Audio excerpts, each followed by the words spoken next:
Thank you to all members of my Patreon community for supporting this podcast. If you like what you hear and are not a member yet, please consider signing up today at patreon.com/Anthony Desiato. We offer a variety of monthly reward tiers, and discounted annual memberships are available too. Beginning at the $1 level, you can listen to Digging for Justice, my exclusive DC movie rewatch podcast. Click the link in the show notes for more. If you're looking for other ways to support the show, leaving a rating and review on Apple Podcast goes a long way and only takes a second. You're also welcome to join the conversation on social media via the links in the show notes. Last but not least, we are an affiliate of BCW Supplies, so the next time you need to restock on comic book bags, boards, boxes, and more, be sure to use promo code FSP to save 10% on your order. That's FSP for Flat Squirrel Productions. It helps support the show too. Thank you. 3 decades ago, Mighty Morphin Power Rangers captured my imagination. Like many of my fellow 90s kids, I watched after school, joined the official fan club, and of course, collected the toys.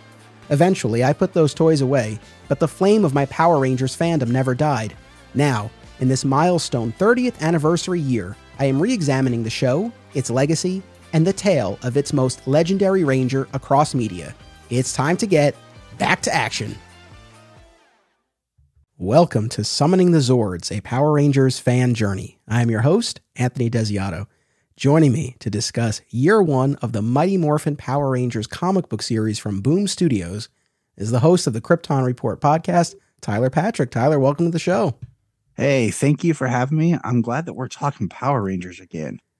Like, it's refreshing.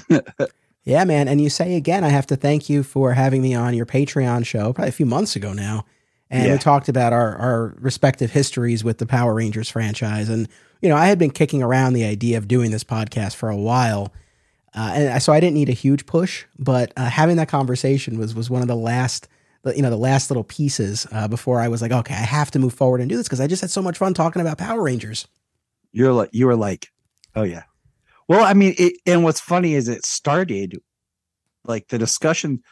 I wanted to talk Power Rangers, okay, but nobody I knew followed the Power Rangers the way that I did. And then it was in one of your episodes, you're talking about Ruby Spears, and you mentioned an off comment you said about Power Rangers. And I was like, oh, so then I messaged you and we had a little quick chit chat. So when I had that idea for that episode, I was like, Anthony, you want to do this with me? Yeah, of course. Now, I mean, I know this because of the conversation we had, but for our audience here, what is your overall history with the franchise? I guess specifically, which iterations or seasons of the show did you watch back in the day? Well, okay. So yeah, we did this before on my show. It's time to do it here. I, of course, fell in love when I remember seeing that first preview trailer for the show. It was on. And what's funny is that actually had footage that didn't make it into the regular pilot of like them standing there and then they did where like, if you remember, like they're standing there and be like, Trini, you will be a Sabretooth. And like, it shows her like face and then she turns into an actual tiger and then the Yellow Ranger. And I remember seeing this with my brother and I got super excited. I'm like, what is this? And then it came out and I remember watching it early in the morning. And then after school, because I remember being up before going to school and watching some, and then it started playing after school. And I mean, that was it. Like, if you weren't into Power Rangers, you sucked. I mean, all the kids played at recess and, you know, me and my friends would play. And we got to the point where everyone fought because everybody wanted to be Jason. They're like, I'm the Red Ranger Jason. And my favorite color is blue. My favorite dinosaur is a Triceratops. So I was like, okay, I'm the Blue Ranger. That's cool. Billy was an interesting character. He eventually evolved into a really great character. But, you know, he was the prototypical, stereotypical, really nerdy person. But that was the character that I liked. And I always played it because no one wanted to be the Blue Ranger. I was like, I'll be the Blue Ranger. And then my friends actually made up their own Power Rangers because they had to have some character to play. And then, of course, when Tommy showed up, everybody in the world was like, Tommy the Green Ranger. But I remember that Halloween, people making their own Ranger costumes because they didn't make any. there weren't any to buy that year. And, you know, I followed Power Rangers and was with it through the Zordon era. I watched all of Mighty Morphin into the Alien, which I was just considered part of Mighty Morphin, but it technically wasn't. Zeo got a little rocky just because of life. Busy, but Zeo was good. Turbo was not good.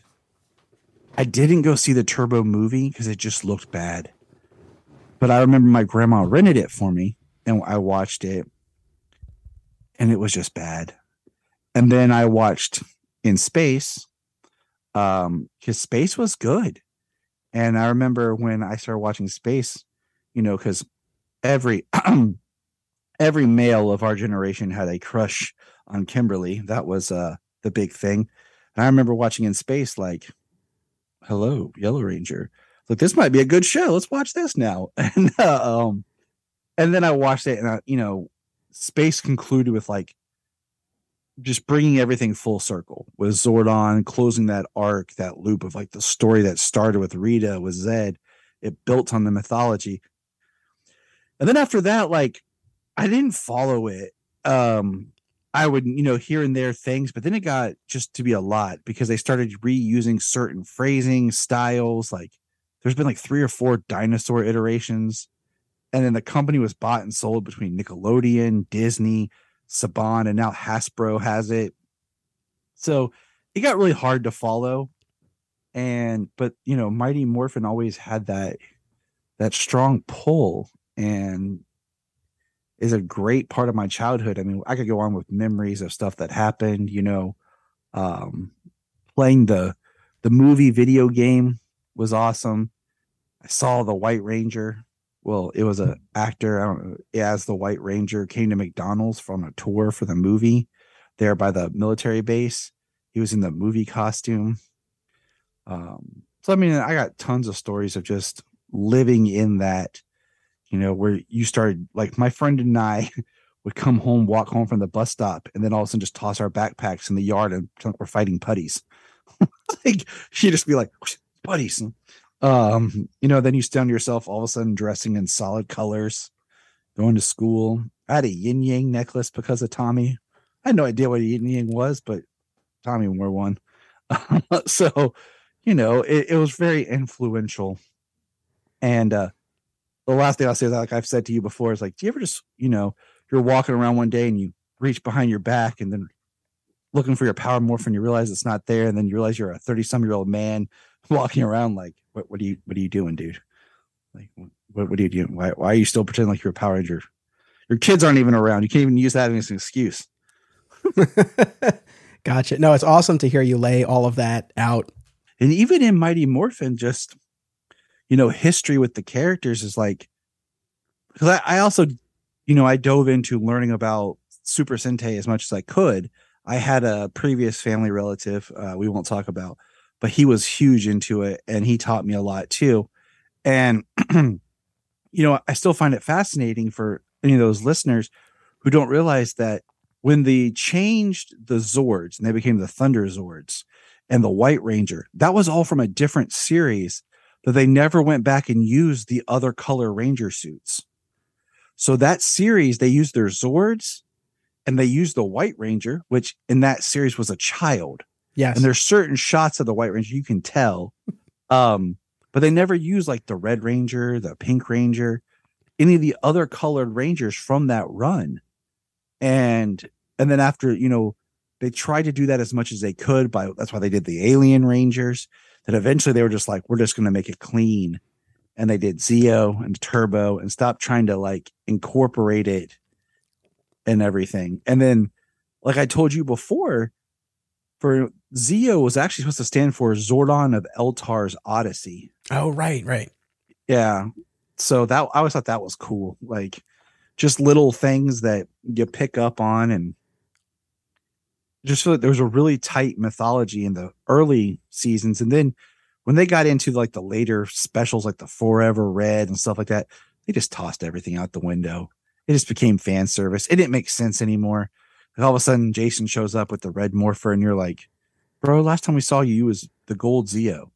and those powers had been destroyed. Mm-hmm. How does this work? I know that's tough to reconcile. Maybe there are some Uber fans out there who can explain this for us, but we'll eventually get there on the podcast. This episode made possible in part by educator, hobby comic book collector, and pop culture enthusiast Sam Lim. Sam just moved to the South Jersey area and is looking to connect with other comics fans as well as retailers. They are also looking for comic shops to explore, so recommendations are welcome. Be sure to follow Sam on Instagram at SZLComics. Filmmakers and movie fans alike should be sure to attend these film festivals: Brightside Tavern in Jersey City, Hang On to Your Shorts in Asbury Park, Point Lookout on Long Island, and In the Cut in Bloomfield, New Jersey. On a personal note, my short film, By Spoon, the J. Mizell Story, played at these fests, so I know firsthand what fun and well-run events they are. Submission information for filmmakers, as well as details about the festivals, can be found at filmfreeway.com. Follow the festivals on social media for news about events, discounts, tickets, and more. Also, listen to the Hang On to Your Shorts and Cullen On Film podcasts, available via a shared universe network. Fat Moose Comics is New Jersey's best and oldest comic book store. Established in 1982 and under new ownership since 2020, Moose sells a wide selection of new and old comics from every publisher, action figures, graphic novels, posters, statues, and more. If you're looking for something and they don't have it, they can probably get it for you. They know a guy. Visit Fat Moose in Whippany, New Jersey the next time you're in the Garden State, and be sure to reach out via the Fat Moose Comics Facebook page. So now we make our way over to the Boom Studios comics, and specifically the Mighty Morphin Power Rangers series. And for this episode, we read the first year's worth. We read issues 0 through 12, collected in 3 different trade paperback volumes. I actually have a friend of mine very generously gifted me the deluxe edition hardcover. I saw that picture. I thought that was cool. It's gorgeous. It was crazy because I was looking at it and I was like, man, this is, it's only 13 issues. I was like, this feels like very hefty. I don't know, a significant portion of it is devoted to all of the covers and variant covers specifically. And they're gorgeous and they're great to look. I mean, they're presented very beautifully in that. So it was great to read it in that way. I love the covers that use like the flip head toys. That was like the toy packaging. And of course you have one cover like that. You have to do one for every Ranger. So yeah. Now, am I correct here that, like myself, you are a late convert to these comics, or had you read them before? I read the first issue when it came out. I bought that one and I wanted to do the whole thing. And then it's like they did this run, but then they started like rebooting it again and it got to be a lie. And then I decided to kind of go back when you and I were talking and start reading it from the beginning. I just got all the trades from the library and just sat down and was reading the whole run that the Boom Studios did. And it's just one of those, there's a lot of great comics. And like you and I were talking, it gets very hard sometimes to read things because there's so much, but then if you're going to buy it, the cost just goes up so quickly. And it was just one of those things that fell through the cracks that I just didn't get back around to. Yeah, I'm glad that you were able to make use of the library and read them that way.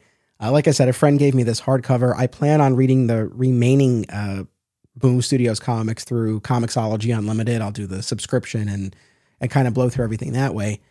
So what we read was written by Kyle Higgins and drawn by, and please forgive me if I'm mispronouncing this, which I almost certainly am, Hendry Prasetya. And I mean, let me say this. I don't feel like we need to go, we don't need to go issue by issue or really have our conversation shaped, just by the plot beats of this. We can kind of jump around and talk more about the characters and themes of all of this and see where the conversation takes us. I mean, I suspect, because again, we are latecomers to this. I suspect, especially if you're a Power Rangers fan, people probably have read these. I know we're a little bit late to the game here. There will be spoilers. I suppose the identity of Lord Drakkon would be the biggest spoiler, which we will be getting into over the course of this. Again, though, even if you're a Power Rangers fan and like us, you haven't read these or you hadn't read these. They've been around long enough that I feel like it's like we're not spoiling that Luke's dad is Darth Vader, okay? Like, yeah, exactly. It's been around. It's been known for long enough. Yes. But on the off chance that, you haven't read these comics and you're saving them and you've somehow avoided being spoiled, maybe save this episode. But I'm so excited to get into this. I was gonna say, here's my spoiler-free just take, and then if you want to turn the episode off, you can. If you like Power Rangers and you even like comics, read these because they do such a great job of capturing the spirit of the show and who these characters are. Because one thing that you and I talked about briefly was like when they did the reboot movie, it was kind of like, who are these characters besides the stereotypes of like the white guy, the nerd, the cheerleaders? Like, who are these actual characters other than these one dimensions? I feel like these comics have been able to actually capture that, but expand it. So when I read this, I'm like, okay, that is Jason, or that is Tommy, or that is Billy, as they grow compared to, watching the movie, the 2017 movie, and being like, is this really Jason? Like, does this feel like Jason? And also it builds the world more of details that as a kid we may not have asked, like, where do the Zords go? What do they look like on so all that is brought to life that I just highly recommend you check these out. Listen, that's my 2 cents. Man, I echo all of that. And I've talked about this on my Superman show, Digging for Kryptonite. I know you've heard this, where, typically I've always had a bit of an aversion to comic book adaptations or continuations of television shows or movies. Hard to really say why, but a lot of times they haven't grabbed me. And that's changed recently. The Superman 78 comic book miniseries just so made me feel like I was in the world of the Richard Donner Superman movies that I was able to get into it. So I think that helped prime me for this, because I was here for this, and it was not to be hyperbolic, but this was everything that I had heard it was, and that I was hoping it would be, where, to your point, it really felt like you were back in the world of the show and with the characters, and I could hear the actors' voices as I was reading, which is always, a test, or maybe even the test. Of course, it's been updated, right? It doesn't take place in the 90s, so it has that contemporary modern feel, but you're still back in the world and the mythology of the show. And most importantly, and building off of what you were saying, it just adds all of these layers. And, clearly Kyle Higgins was a fan of this, and that just comes through, because as you're reading it, it's like, oh, all these questions that you might have had, or maybe that you didn't even think to have, all of these things are coming up, and it was just absolutely fascinating. I'm kicking myself for not reading them sooner, but I'm glad that we got here now, and man, they were good.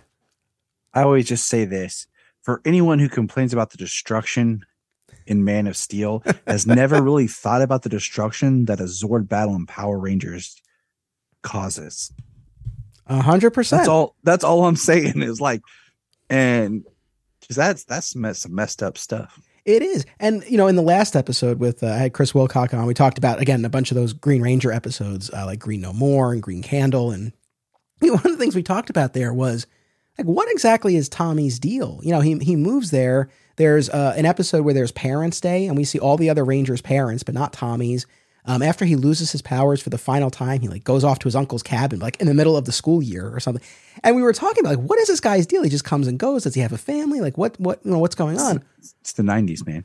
Yeah, I guess. But that's how it was. In these comics, you see him, with his mom at home, and it was like, oh, okay. Like, you get a glimpse into his home life. You get to see mom's a single parent, working all the time. So it makes them feel more rounded.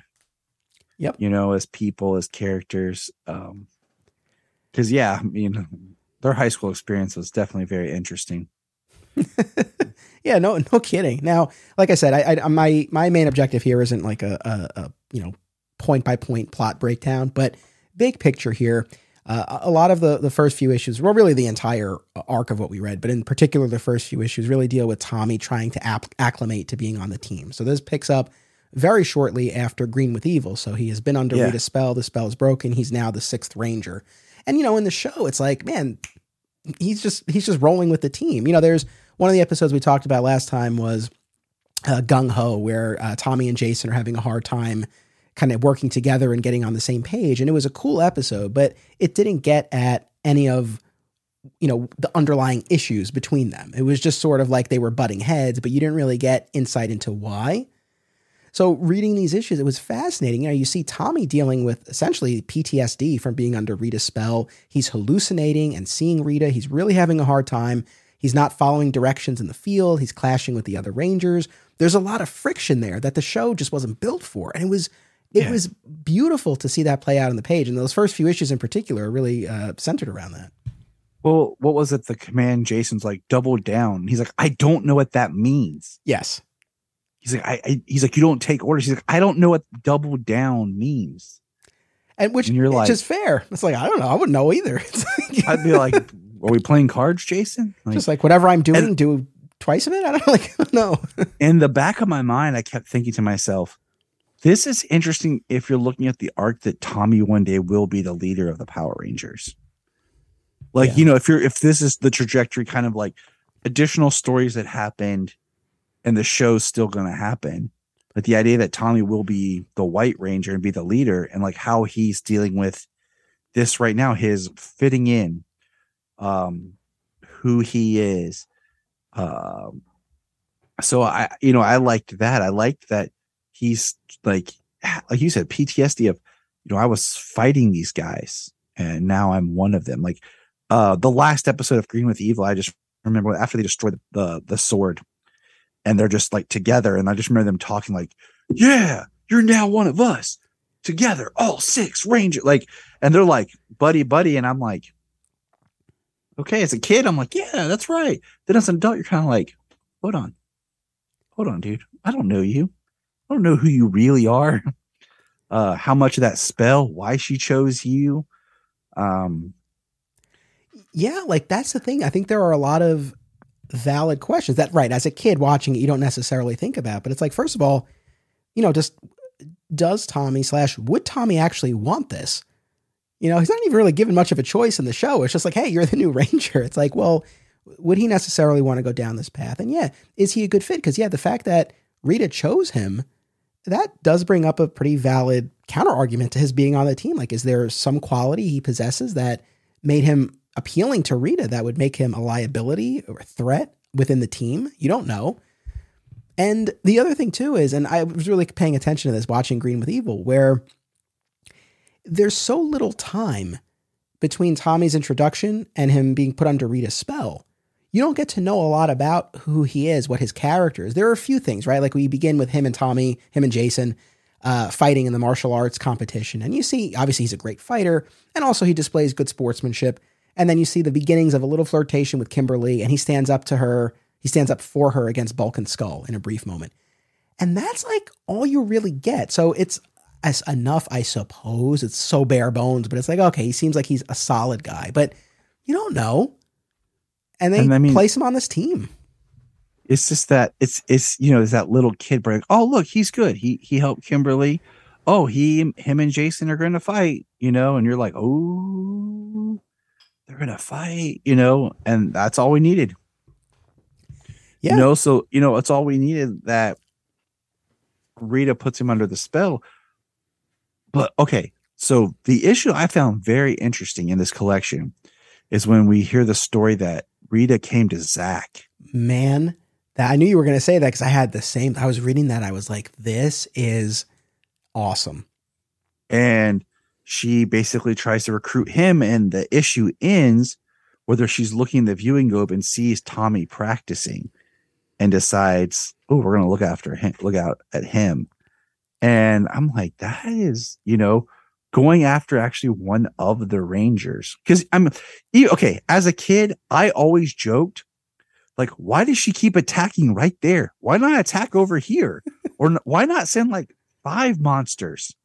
So each Ranger, like I only thought of 5, each Ranger has to fight one. Not that she could send like 100, but why does she send one monster to the same location where the Power Rangers is every time? And then at least in the 2017 movie, they did the subplot of the Zeo crystal was there and that's what she wanted. So it made a little bit more sense of why she was attacking there. But that always just kind of cracked me up. Like, what's her plan, Rita? So the idea that she was trying to infiltrate the Rangers by tempting one of them to break up the team and have her evil Ranger is a really cool idea. Yeah, it's fascinating. And just in terms of strategy, it's like, oh, this makes total sense, right? Like, of course, if you're able to, rather than, plucking some unknown X factor, right, and putting him under a spell, why not potentially turn someone who already knows everything about the Rangers? And, what's interesting here is she doesn't put Zach under a spell. She really tries to turn him. And, she initially identifies Zach as a target after a battle in Italy. Well, talking about them kind of expanding beyond Angel Grove, there's, they're in Italy stopping one of her monsters. And, Zach is the one who really, makes the right call and saves the day, but Jason's the one who gets all the glory. Right. And you see Zach kind of feeling that a little bit, and Rita preys upon that and tries to exploit that and use that, as leverage to turn Zach. Obviously, Zach doesn't go for it, but yeah, it makes total sense. And what I really did like about that little button to that issue was then when Zach rejoins the rest of the Rangers, Jason is so quick to be like, hey man, like, I'm sorry about earlier. Like we wouldn't have made it out if not for you. He gives Zach the credit, which I thought was a nice little payoff to that. It is, because you see it in Zach's mind. And it's one of those things like now a story what if the story was flipped where she did recruit Zach and then Zordon had to recruit Tommy as a replacement. So you have the team feeling betrayed. One of their own who knows them is now evil, and they have to train this new guy because they can't function without having all 5 Rangers. Like, that'd be a very unique story to tell. So yeah, I'm glad they kind of went this way. And, I did want to say, for anyone who doesn't know, is like this comic storyline has become so huge and so important.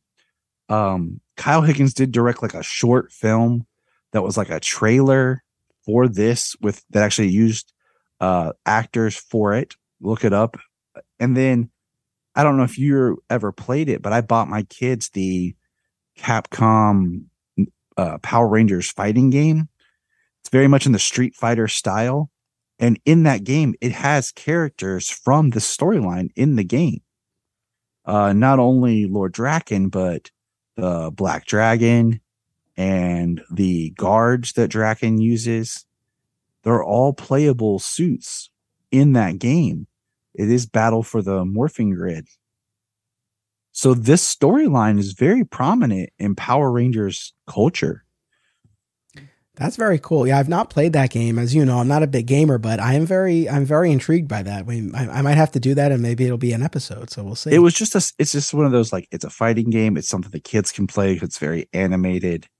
They have a great time because it's a Power Ranger game. I can just jump in, not having much skill, play, and just, have a good time with them. Gotcha. Let's take a quick commercial break, and then we'll continue making our way through year 1. We'll be right back. And we're back. So, one question, and maybe this is, my own ignorance. I missed something. I don't know. But I was curious what your take was on Tommy's hallucinations of Rita, right? Because throughout those first issues, he's plagued by her, and she's playing into all of his doubts and fears and insecurities about his place on the team and the evil within him that she was able to exploit and all of this.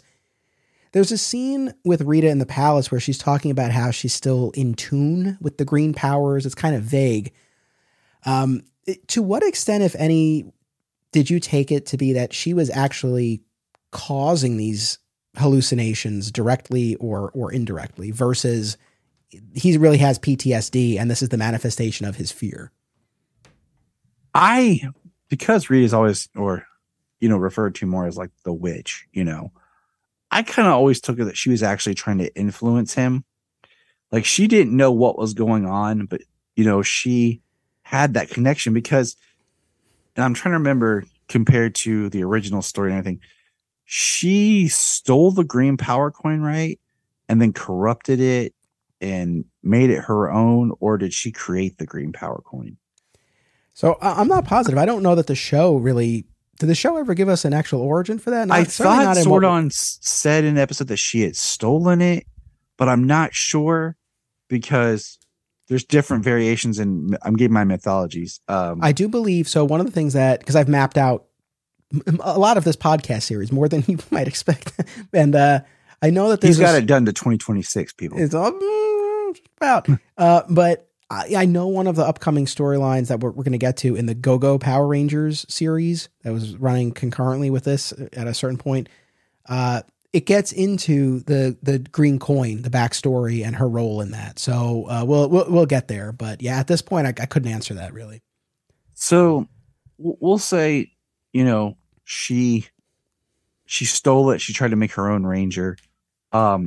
She definitely, because she uses the candle and like the process she goes of making Tommy and her magic and the brainwashing, I could definitely see where she would still have connection to that energy. Because even in this storyline, we get to that the green power exists not in its own morphing grid, but like outside the regular standard morphing grid. So that made me think that more like she made her own Ranger and it was connected. So the green power was never officially like made by Zordon, that it was created by Rita, is how I read it in this story, just because of how we get to where they use the green morphing grid compared to like the show. Right. So I could see that she's actually still in Tommy's mind because she made some sort of connection with her and imprinted on him.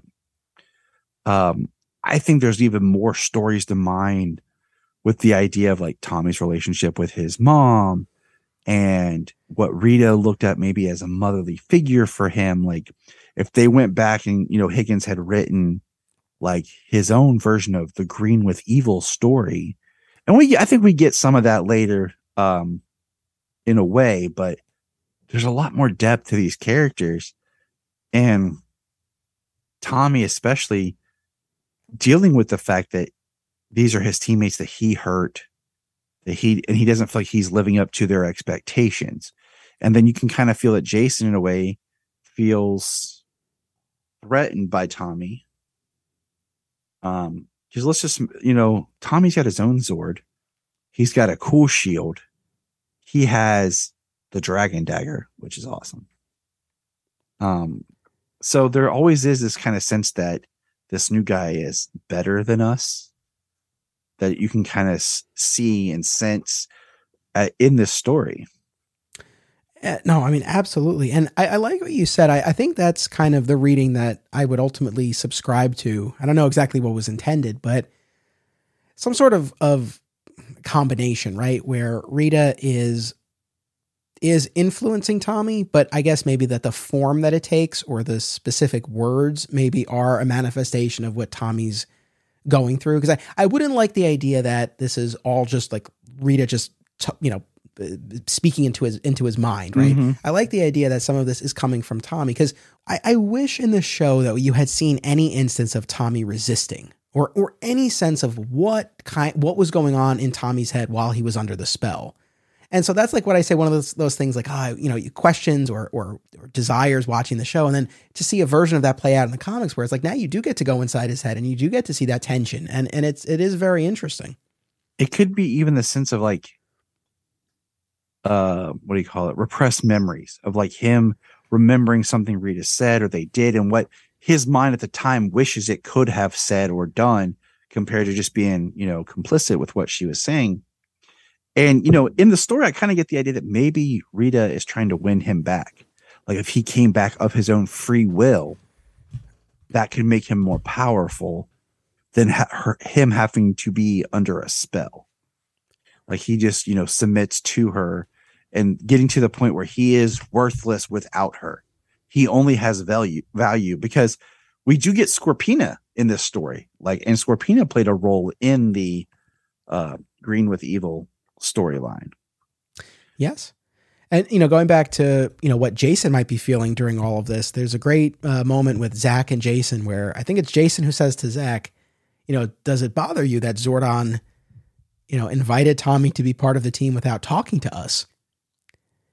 And it's a very valid question. If you really want to get into like the nuts and bolts of the team dynamic here, and, they're a well-oiled machine at this point, 18 episodes or so into the show. But, to now add this sixth member, again, after everything that they've just gone through. And yeah, to your point, it's not just a sixth ranger. It's a sixth ranger who is highly capable and has these enhanced abilities and weapons and the dagger and all of that. But one thing that I like that's really cool about this is, look, as kids, we all love the Green Ranger. We still do. And he's so cool. And, in the show, again, like he jumps right into the team and he's there. He's doing what we know he does. But what was cool about this, I thought, was that like you get to see it wasn't always so easy for him, right? And the Ranger who is just like ultra capable, you get to see the fallibility of him. So it works on a lot of levels. Let me ask you this. I think we talked about it a little bit, but how did you feel when he morphed that he said Dragon Sword and not like dragon? Like, why did he say Dragon Sword? Like, they didn't say, Tyrannosaurus Sword or Dino Tyranno. It was Tyrannosaurus. Why isn't he just like Dragon, or I'll even take Green Dragon, because later he's White Tiger, right? Like it always bugged me that he was like Dragon Sword, because everything about him has to be a little bit apart from the rest of the Rangers. I remember when they had the first time he morphed and it was gold, for the morpher, like compared to being the silver. I was like, that's sweet, but that always just bugged me. I don't know why. No, I get it. I mean, as a kid, I don't know that I really thought about it, but yeah, now I definitely clock it. But yeah, I don't know. It's just like another instance of how he kind of stands apart from the rest of the Rangers. He's got the shield. He's got his own Megazord, so to speak. And even the way he calls his morph is different. It's true. So again, that tension, the internal tension with Tommy as he's having these hallucinations, and the tension between Tommy and the rest of the team is a driving force in these issues, especially in the beginning. As we move deeper into the story, Rita forges this alliance with the Black Dragon to take down the Rangers, and there's this plot to open up a portal, right? And essentially every time the Green Ranger's in battle, he's creating this green chaos energy, which is fueling this crystal, which will ultimately open this portal, and the Black Dragon will emerge on our world. And as we get deeper into the story, the Rangers are really in dire straits. They're cut off from the Morphin grid. They have to retreat into their pocket dimension. Later, Tommy and Billy are transported to the world of the Black Dragon. And that's where we get, I guess at the time, the big reveal. Now we're reading this years later and we know. I imagine it was probably pretty cool at the time. Maybe people called it. I don't know. But we're on this alternate reality where after the spell was broken, Tommy decided to stay with Rita, right? Yeah. And ultimately becomes the person who was controlling the Black Dragon, Lord Drakkon, with a combination of the Green and White Ranger. Yeah. That was always very interesting that we saw this. And first time I saw like Lord Drakkon, I didn't realize he was bad. I thought it was a storyline like, where Tommy blended his two powers or something. Because one of the biggest storylines in the show was always, I think that's reinforced with the Green Ranger always being connected to Rita, the green chaos energy, the fact that Rita strips the power, and we have the storylines later where the green power is failing Tommy. He's always losing it. Till eventually he loses his power and, disappears from the show. So that just plays into the fact that Rita, has the green power. But so I saw Drakkon, I was like, did he just blend the two powers? And then technically, yes, that's what he did. But he was evil. Like he used that to basically, he became the most powerful Ranger and used that to enslave. And it was cool because like everything that we kind of said about, what if Tommy had done this? That's the storyline we see with Lord Drakkon.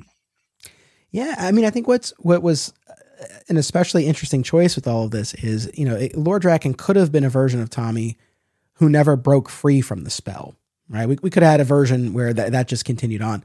But the fact that the spell was broken and he actively made this choice, adds a whole other dimension to it. And by the time we get to the end of issue 12, our reading assignment for this episode, Tommy and Billy are still in this alternate reality. We don't have a resolution to that. We'll cover that in the next episode. And I have not read ahead, so I don't know how this all shakes out. Yeah, I'm sure it's okay. I had recently read like the whole arc. So when I was like, I clarified with you, like, which ones are we doing? Because I don't want to say too much. But one of my favorite things that happened in this book was, like you talked about, they were cut off from the morphing grid, and they find a way to tap into the green morphing grid. So they morph into their respected dinosaurs, but they're all green. And I thought that was just an awesome thing that I had never thought of before. You have the green Triceratops. So they're able to morph and fight, but they're all green. Yeah, that was a very cool touch as a fan, but even in the context of the story. And, it's a sacrifice that Tommy makes, because when he does that, he's not able to morph. Right. So he makes the sacrifice for the others. Which, so very powerful. This is not the most important part of what we read, but I don't want to forget about it. Bulk and Skull.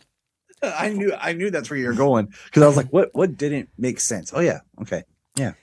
No. So I will admit, so I know there were these Bulk and Skull backup stories, and the hardcover, I don't know how the trades do it, but the hardcover includes them at the end.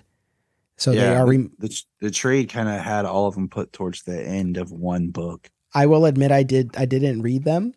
But of course I read, whenever Bulk and Skull popped up in the main story, which was not a lot. And is it Kimberly? One of the characters says at one point, like, Bulk and Skull better in small doses. And I can't help but think that might've been a way of for Kyle Higgins to sort of give his opinion of the characters. Cause rewatching the episodes, as I have been, not all of them, but the ones that we've talked about, as an adult, I do find them particularly grating in a way that I didn't as a kid. But rewatching them, it's like a little bit of them goes a long way. And so I appreciated how sparingly they were used. And look, for you and me as podcasters, I very much like the idea and appreciated the idea of them being these Power Rangers podcasters. And, talking about setting the show in the modern day, that was actually one of the things I wanted to ask you, because I felt like it was a good choice, right? Because it, makes it feel modern and contemporary, but at the same time, it's not like it so changes the stories, right? Because, it's like now Bulk and Skull have a podcast and everyone's on their cell phones, but on the show, we were already dealing with advanced technology. So it didn't feel like they had changed cameras everything. at times where they're trying to videotape and find out who the Rangers were. And right. As Superman fans, I look at it kind of like Superman Returns is supposed to be this sequel to Superman 2. Well, all of a sudden we get to Superman Returns and they got cell phones out and the text a little bit more, but there's still the story that you can follow, and you're not so disjointed from what it's supposed to be. So I mean, so season 2 of Mighty Morphin is where Bulk and Skull decide that they want to find out who the Power Rangers are. Right. The biggest clue that these 6 kids hang out wearing solid one color of the Rangers isn't big enough, but whatever. And I feel like that's when Bulk and Skull had a little bit more of a purpose. Yes. In the storyline compared to before, when they were just the bullies and just there for hijinks and everything. I told you about my friend in 3rd grade who loved Power Rangers, the show, but his favorite character was Skull.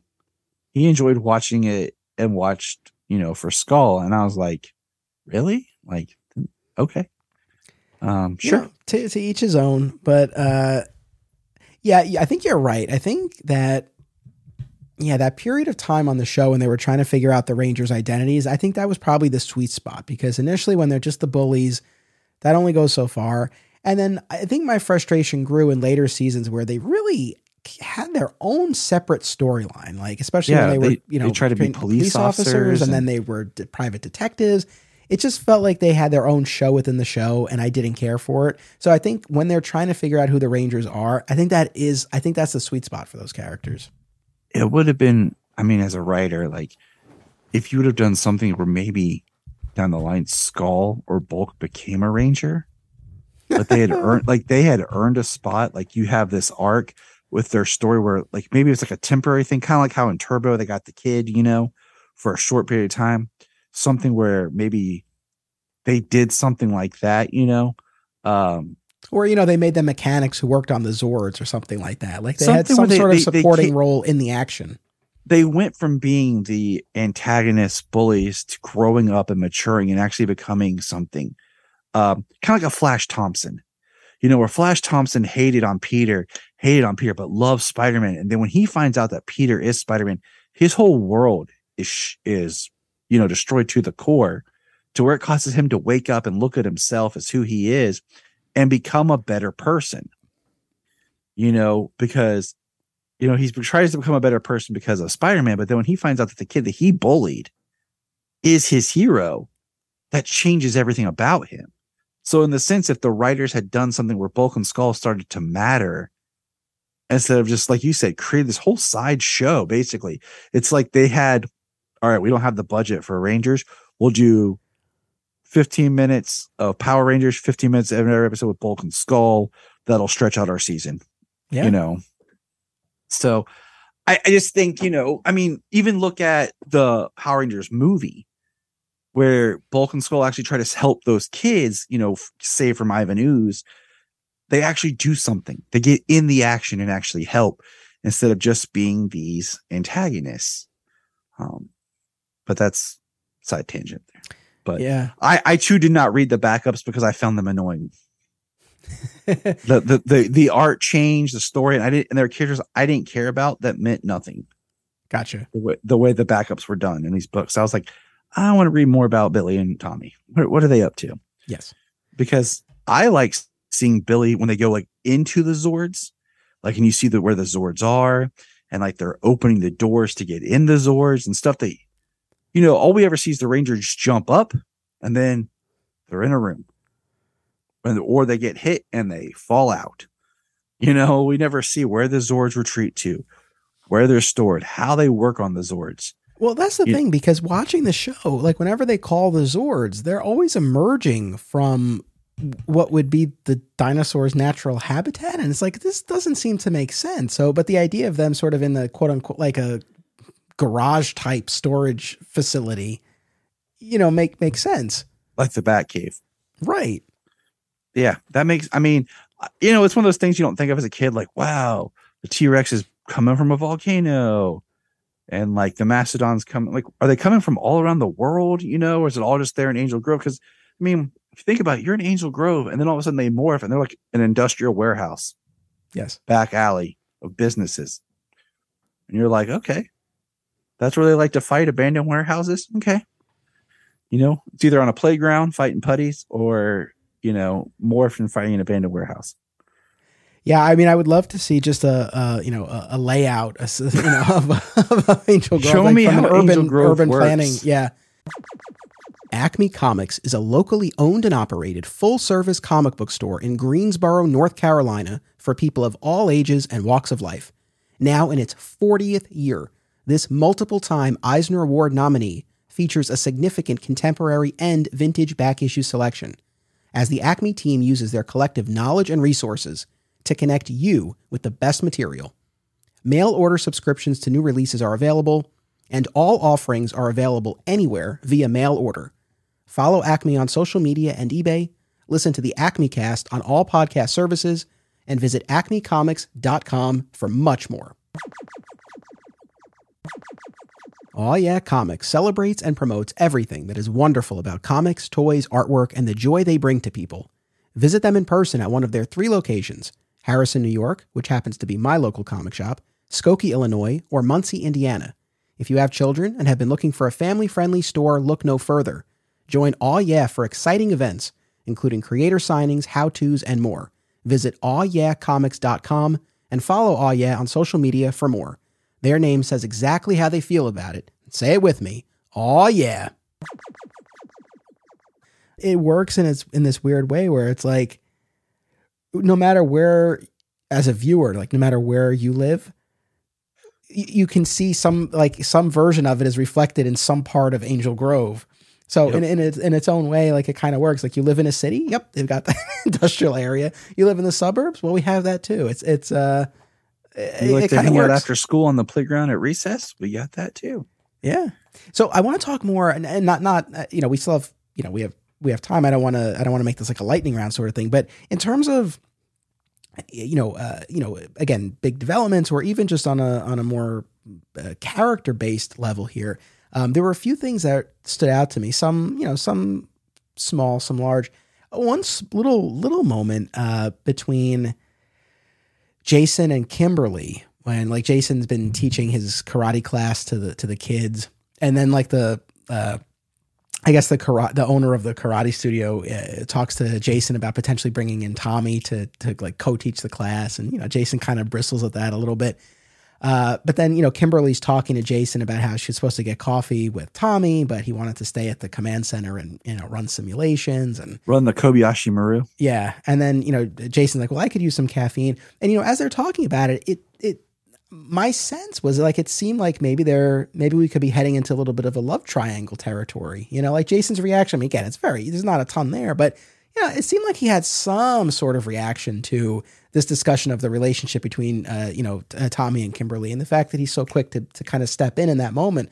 I was like, oh, I wonder if this is something we'll see play out down the line. Or it could have been something in the sense of Tommy's taking everything away from Jason. The spotlight of the Rangers, so Jason's jumping on the opportunity to maybe steal some of Tommy's thunder, Oh, I like that. Ego. I mean, I don't know, like in this series if they ever planned it, but in the 2017 movie, they did have a storyline about Kimberly and Jason that they cut from the film. Like, a lot of more, I guess, had happened, and they cut it from the film. So I don't know if there was ever any plans in the original series to have this relationship with Kim and Jason, and it just never, came to fruition. And they decided to kind of like, Tommy and Kimberly always had this like relationship, courtship, flirtation, but they never were like really seemed like really serious. I don't know. It was weird. Okay. Yeah. Well, it was always, exceedingly chaste, but they did kiss. But yeah, to my recollection, and I'll correct that if needed as I rewatch episodes, but yeah, I don't recall ever seeing them like truly as a couple.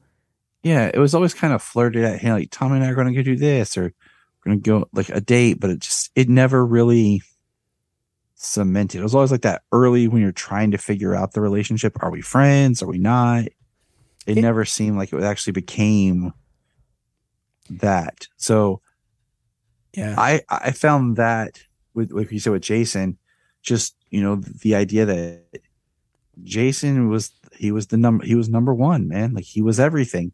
Now this new guy is taking it all away from him. Could have been, it's an interesting stance of how do you as the leader of this team step up? Like, where do you go? Do you recognize in yourself what's needed of you, or do you kind of retreat in and lash back out? That's the thing. And look, I don't want to belabor this because I said this now in both episodes that we've done already, but rewatching Green with Evil, and I think I'm in the minority on this because, as much as I recognize it's, it introduces Tommy, it's Tommy's story, but I do look at Green with Evil as more of a Jason storyline because I feel like Jason is the one, Tommy's under the spell the whole time. Jason's the one who really rallies the team. Jason's the one who fights Goldar powerless in the dark dimension. Like Jason's the one who ultimately is able to break the spell. Like Jason's the one who has everything to do. To your point though about him being or what kind of leader is he going to be? It's interesting because after that whole double down business that we talked about before, Zordon chastises both of them in the command center. He's like, Jason, like as team leader, it's your responsibility to make sure people know what the instructions are. And Tommy, as new member, it's your job to ask questions if you don't know. And I'm sitting there thinking to myself, well, Zordon, what's your job? Yeah, like I'm Zordon. I gave him the power. Yeah. And but that's the thing as far as, what's Jason's role, what's Jason's responsibility in this context, because it's like, yeah, as team leader, he should make sure that everyone's on the same page out there in the field. But at counterpoint, in Jason's defense, it's like, well, as team leader, he wasn't consulted about whether or not they need a sixth member and whether or not it should be this person. So it is a lot. It's a lot to thrust on him. I love your take though. Really getting to the psychology of Jason Scott, but I love your take that it's not even necessarily that it's like, oh, he has feelings for Kimberly, but sort of like, again, Tommy has taken so much, has stolen so much of his thunder. And even if it's subconscious, like even if I don't think Jason's that calculating, but just subconsciously that it's like, he can kind of get a little bit of that back. That's fascinating. they're still teenagers. Yeah. They're still kids with attitude. And man, don't forget they're teenagers with attitude. And I think about, like, I work with teenagers every day. I'm walking around with kids who are 15, 16, 17-year-old, and you think about that in context of like the pressure these teenagers are under, what this means. Because like when you're a kid, it's more like about that wish fulfillment, like, yeah, teenager superheroes with the power. But then as an adult, you look at like, what does that actually do to the kids? I'm sitting here, I'm scrolling through because I got the books digitally here. One thing that I liked was this story made Rita feel scary. Yes. Like in the show, she's so like, oh, yeah, they killed my monster, the whiny, I can't even do it right. Cut that out. That's horrible. No. It's good. But I get exactly what you're saying. And this, she feels creepy. She feels evil.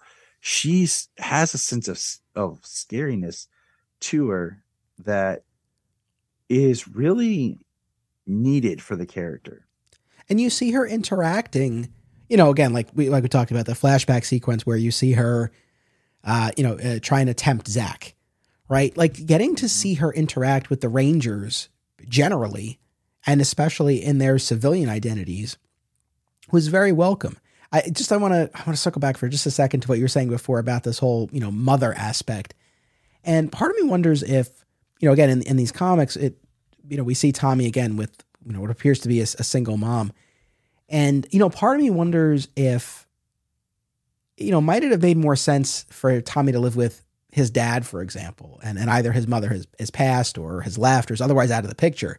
And now Rita is really, twisting with his mind and emotions because, he doesn't have his mom for whatever reason. And, she's, sort of trying to, occupy that space and have that type of influence on him. I feel like that could have been an interesting angle had they chosen to explore that. I agree. I mean, I think having Rita kind of slip in there to be the mom that he doesn't have, but at the same time he has a mom, but she's not there, but Rita is. It works too. We haven't even touched on my man here and his odd couple pairing that we got. Oh my God. Billy and Goldar in that dark dimension. You knew exactly where I was going. I knew where you were going, man. I'm with you. I loved it. I loved it because it made Goldar a little bit more of a character that you understood, because let's look at Goldar in line with Jason. Tommy came in and took everything from Goldar as far on Rita's side. Goldar failed actually stopping Jason. Tommy became Rita's favorite. He didn't do what he did. So here Goldar is being punished and he's lost everything that meant something to him. So here's another character that is lost and is devastated in Tommy's shadow. I loved that pairing. And I had the same thought because you watch the show and Goldar, I mean, look, all of the minions are very heightened and they're caricatures and there's not, I was going to say not much. There's really no nuance when it comes to them. But, here, you get to see what sort of space Goldar occupies in this organization. And you do get more of the dynamics, right? And just like the idea that they're Billy is sent to the Black Dragon takes Billy's morpher, and that's what he's able to use to cut off the rest of the Rangers from the morphin grid.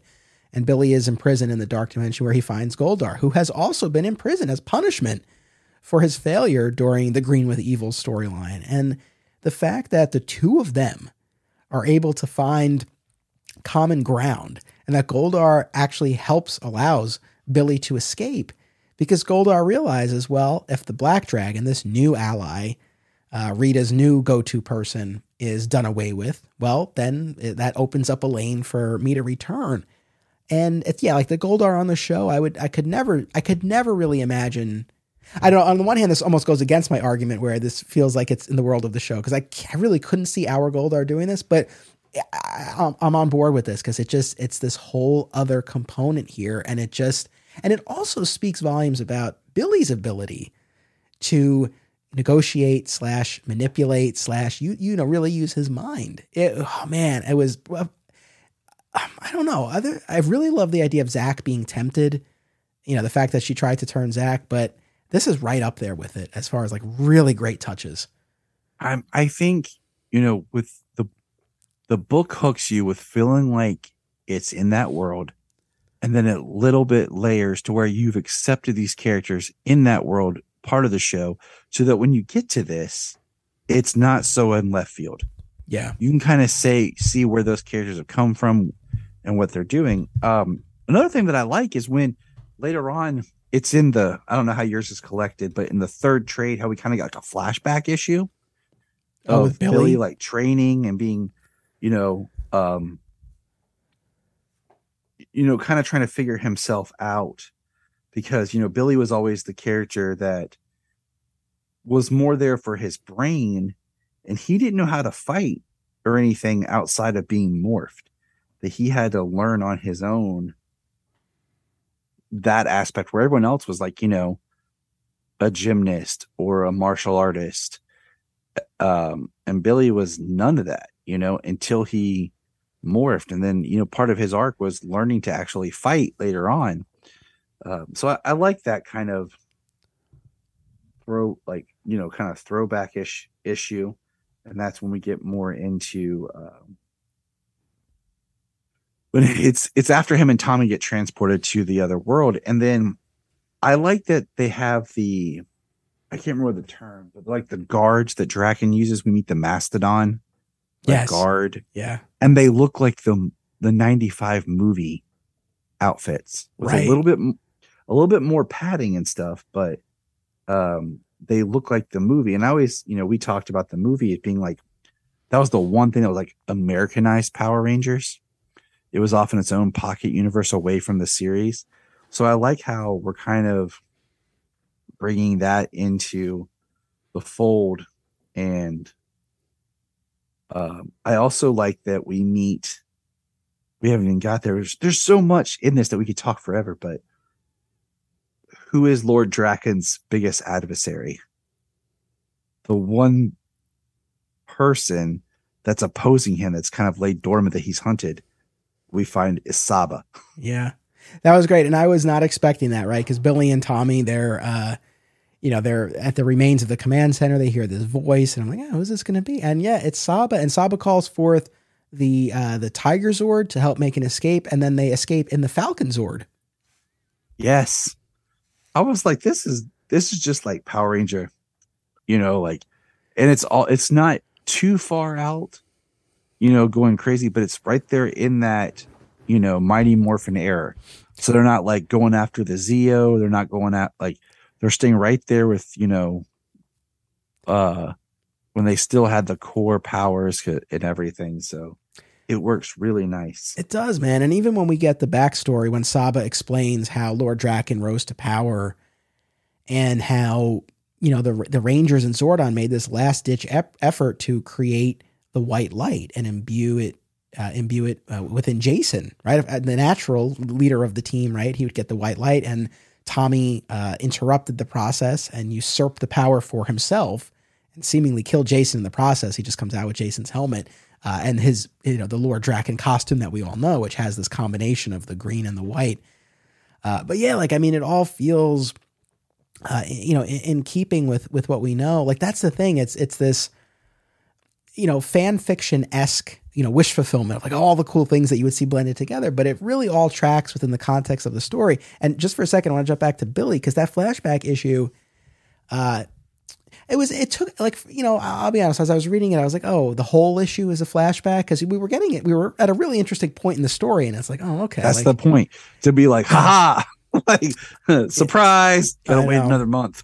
But it definitely sheds light on his character, and the idea that he stays morphed all the time underneath his clothes, I thought was a really interesting touch. And it's like, yeah, that makes sense. Like, he's the one without the natural fighting ability. Like you said, he'll cultivate it later on in the show, but he's not really there yet. And so he would want There's that an air of fear in him.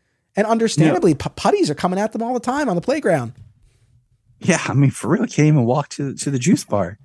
And in a way, it would have been interesting if you would have had these kind of temptational scenes where Rita almost kind of came to each one of the Rangers with like their weakness and kind of pitched to like fulfill them.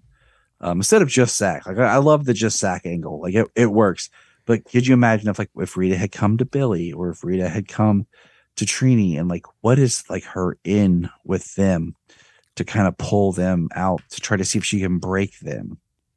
That would have been interesting. You know, part of me wishes that the Zach Rita issue, you know, maybe that had been sort of condensed and you had gotten even just flashes of this happening with some of the others. But I will say, like, if you were going to try to turn one person, Zach makes sense in a lot of ways because he is like number two. He is the number two. And I that was something that I had forgotten or had never really dawned on me. But in rewatching a lot of these episodes, it's like when, for example, when Jason's in the dark dimension fighting Goldar and Green with Evil, like Zach's the one who calls the morph, right? Like he's the one who steps up.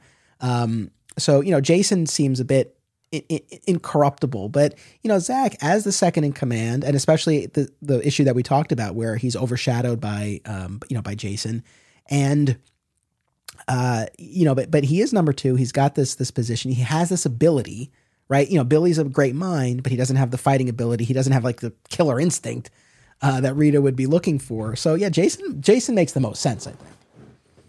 Yeah, I mean, because in a sense, like, it's kind of like that joke in The Suicide Squad where Amanda Waller's going around gathering her team and she gets, you know, Peacemaker, and he's like, what does he do? And she's like, assassin, this, and Bloodsport's like, oh, so he does exactly what I do. And Peacemaker's like, yeah, but I do it better. And like they have this whole, you know, competition. It's kind of like that where Zach does what Jason does. He's a fighter, he's a leader, he's a skilled martial artist, but he's not the poster boy. He's not the one out front. So he's kind of always a little bit in Jason's shadow. And it's like, he's never enough to take over. He's the number two, but he's almost like a copy. Like he's trying to carve out who he is. So for Rita to come to him, like, this is your chance to step out, makes the most sense out of any other Ranger. Cause like you said, Billy's the brain. Like the team really can't function without Billy. How many times in this do they rely on Billy's skills for the morphing grid to work on the Zords? He builds the communicators.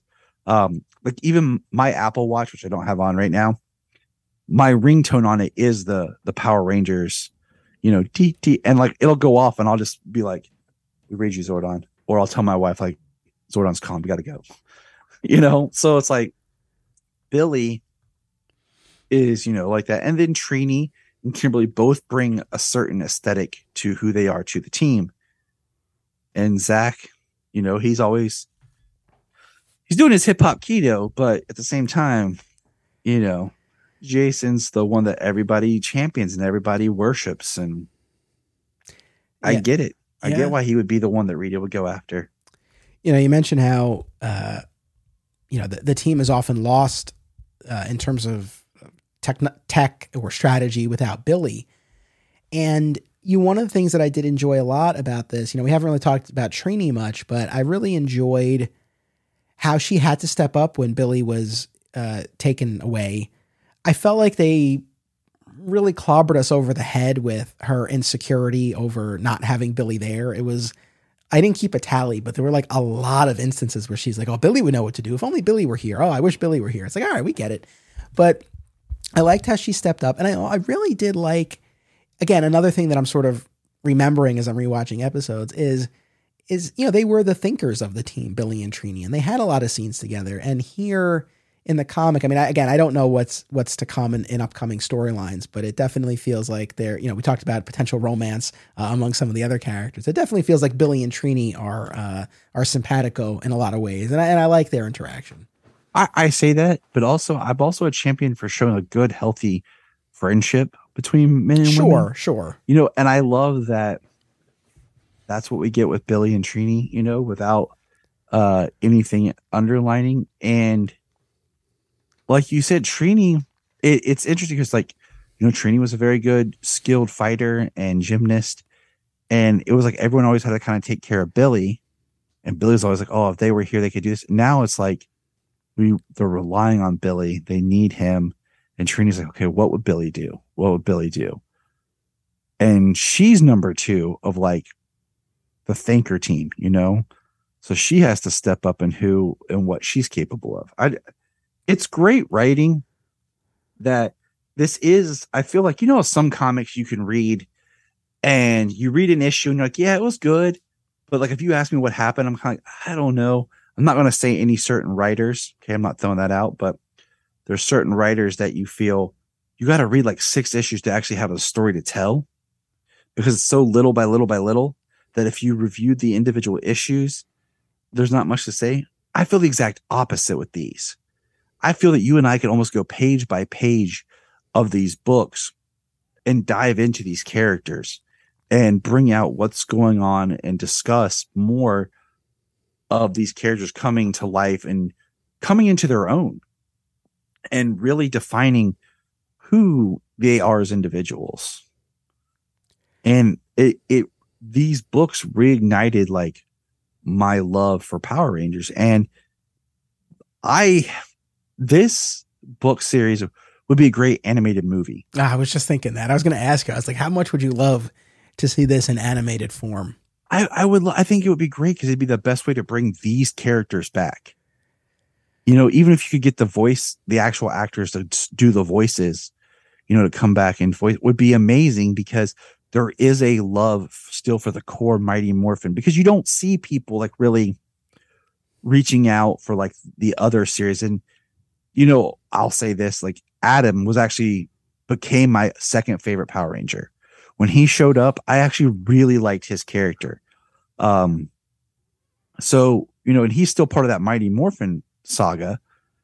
But after that, like the other Rangers, you don't really see the love. And I mean, maybe for like a kid who grows up with like a certain thing, but from just, you know, us who started with Power Rangers, we don't obsess over, you know, Andros or any of them, you know, but the core Mighty Morphin, that's the story that we love. That's Power Rangers.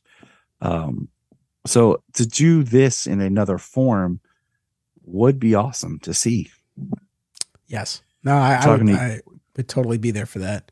Talking to you, Hasbro. Yeah, right. So listen, what haven't we talked about yet in year 1 of the comic series that you would like to? You know, I'm sitting here, and as we were talking, like I said, I'm flipping through it because I have them all digitally here, not by choice, but that's what I was able to do. So I think we've hit most everything, because I feel like where this ends is the introduction to Drakkon, and the next is the story with him and what happens. And we get teased at the end, like you said, with the Saba and the Falcon Zord. But the next part is really where everything comes more to fruition and really dives in. So this laid the groundwork to blend from the series into this Boom world, the Boom Studios version. And now we're hooked, and we're ready to take this, you know, alternate Earth ride with Billy and Tommy. So yeah, man. No, well said. I'm very excited to continue reading. Our next episode will cover the next year of the Mighty Morphin Boom series.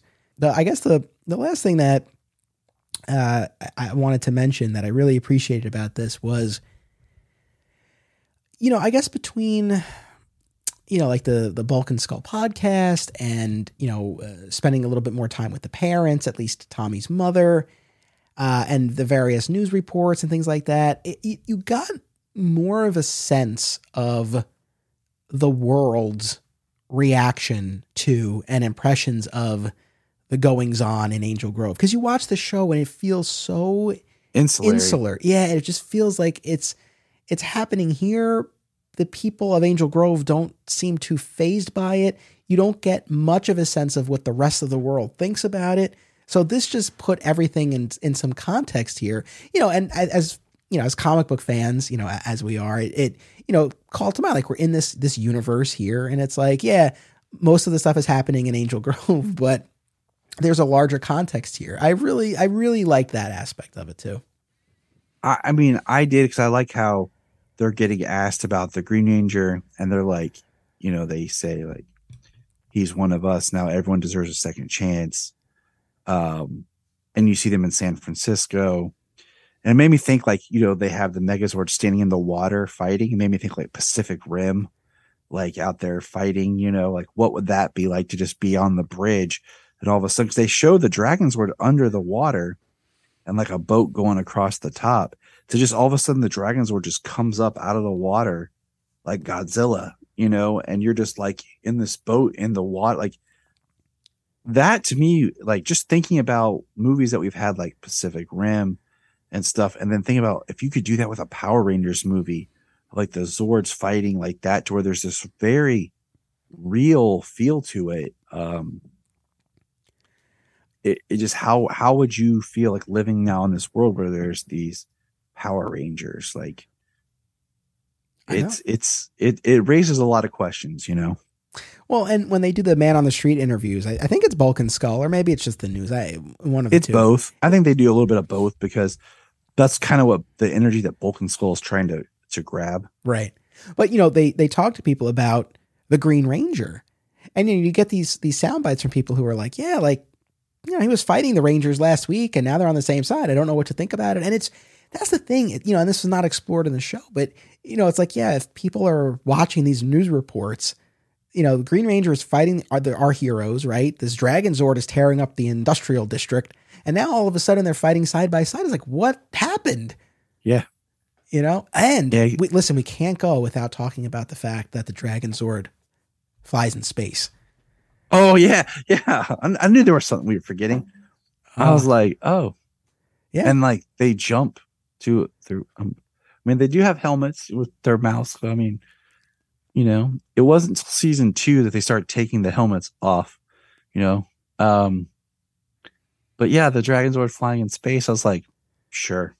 I know. Why not? Jason and Tommy take it to space. We saw the Megazord in the movie fly in space when they fought, Ivan Ooze, and so, and didn't the Red Dragonzord go to the moon to read his base at one point to fight with Lord Zed's sword, I think. Maybe. So maybe it wasn't that groundbreaking, but in the moment as I was reading it, I was like, it's not the groundbreaking of the concept, but the fact that it was the actual Dragonzord doing it, that's where you're like, yeah.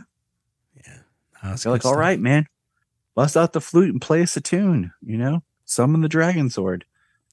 Is there, I know you and I have talked about how cool the music was on the show and how much it added to the proceedings. I could have easily checked this beforehand, but I forgot and I didn't. Is the soundtrack available somewhere? Because I was going to ask, like, did you listen to the music while you were reading? I did not, obviously, but I feel like that would have I don't have to listen to the music. It's ingrained in the brain. So I know that the original soundtrack is not like on a streaming service, but Ron Wasserman back in early 2010, I think it was, he put out what he called like Power Rangers Redo, where he went back and re-recorded all the songs. I got that on Apple Music. So it's probably on any other type, streaming, Spotify or anything. It's great. I have all the songs. If you need, I'll throw it in Google Drive and send it your way. Because the original Power Rangers album had sound bites.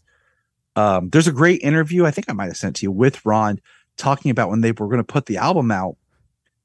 It just sounded like a rock album.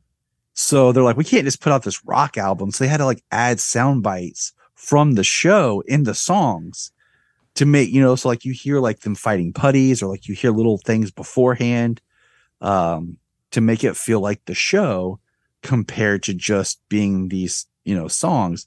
So, as I'm reading, I hear the music because I grew up with that. Like, I loved all those songs. Did I flip and kick around? Yes. Do I still jump up and punch things? Listen to the songs? Maybe, but I'm a little bit bigger now. It's all right, man. You gotta keep it going.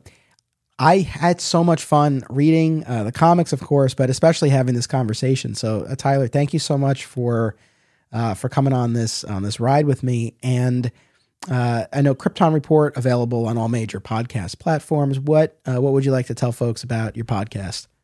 Oh, well, I do a Superman podcast too, much like Anthony, but we do different things on our show, and we're all over the place just with Superman things. And also I have Patreon. It's $1 a month.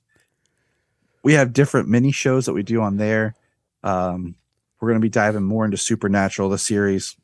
That kind of got put on hold just because I had some people lined up to guest who kind of backed out, and it just kind of made it, inflated. So we got a little behind, but with the Winchesters coming up, we're going to kind of run them parallel and talk about that. But yeah, check it out. It's a good time, and reach out to us on all social media. Yeah, folks, please do. If you're a Superman fan to any extent, Tyler, you and your crew, I mean, you cover so much, and you're always on top of, what's going on. Like, that's one thing you talk about, how we do different things. Like, that's one of the things I don't do, right? Like, I'm not so much about like current events, so to speak, in the Superman world and breaking news and things like that. And that's not the only thing you do, but that's one of the things. And it's cool because you really feel like you're staying up to date with what's going on in the world. I have no life. Yeah, I do. But yeah, it's cool. Right on. Well, I hope everyone will check out KRYPTON Report. Again, Tyler, thank you for taking part in this. Audience, thank you for joining me. As always, I really, truly appreciate it. And like I said, next time we will cover year 2 of the Boom Studios Mighty Morphin Power Rangers series. Until then, once a Ranger fan, always a Ranger fan. This show is part of the Flat Squirrel Podcast Network, home to Digging for Kryptonite, another exciting episode in the adventures of Superman, Summoning the Zords, and My Comic Shop History, available wherever you get your podcasts. Be sure to subscribe and leave a review today. Sign up at patreon.com/Anthony Desiato for additional content. Thank you all